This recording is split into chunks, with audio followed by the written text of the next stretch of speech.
I want to tell you about an essential vitamin you've probably never heard of.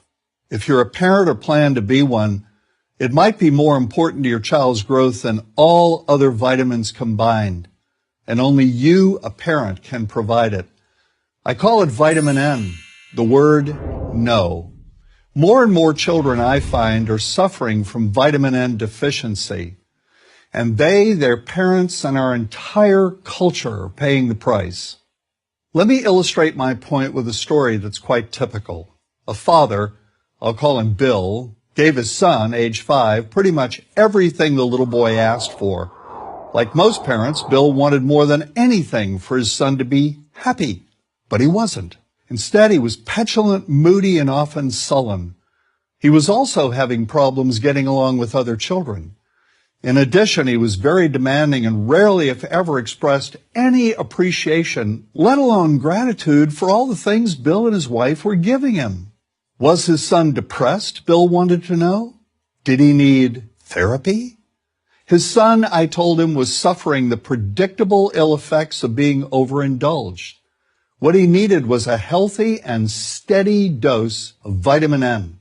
Overindulgence, a deficiency of vitamin N, leads to its own form of addiction.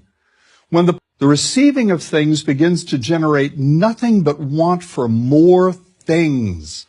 One terrible effect of this is that our children are becoming accustomed to a material standard that's out of kilter with what they can ever hope to achieve as adults.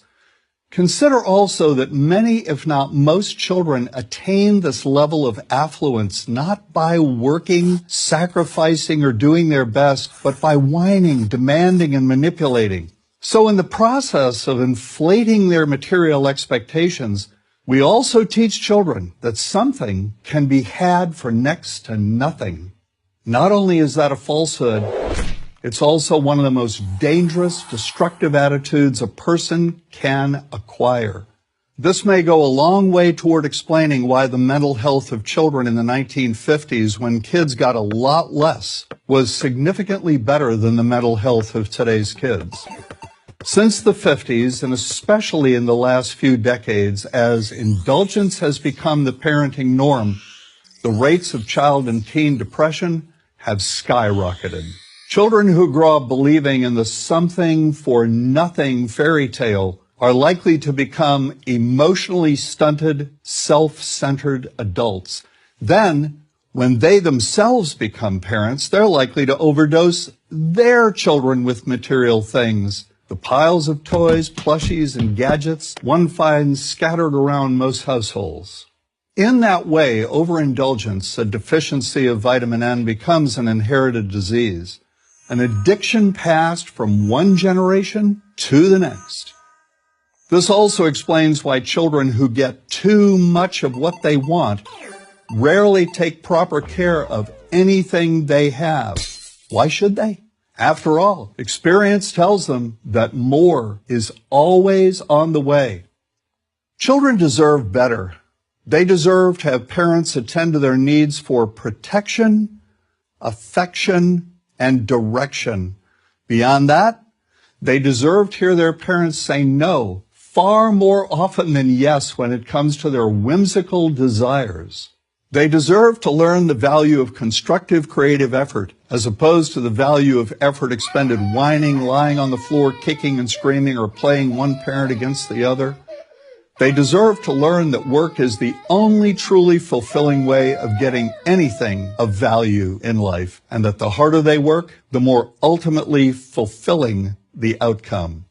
In the process of trying to protect children from frustration, parents have turned reality upside down. A child raised in this topsy-turvy fashion may not have the skills needed to stand on his or her own 2 feet when the time comes to do so. Here's a simple rule. Turn your children's world right side up by giving them all of what they truly need, but no more than 25% of what they simply want. I call this the principle of benign deprivation. No. Vitamin N. Dispense it frequently. You'll be happier in the long run, and so will your child. I'm John Rosemond, author and family psychologist for Prager University.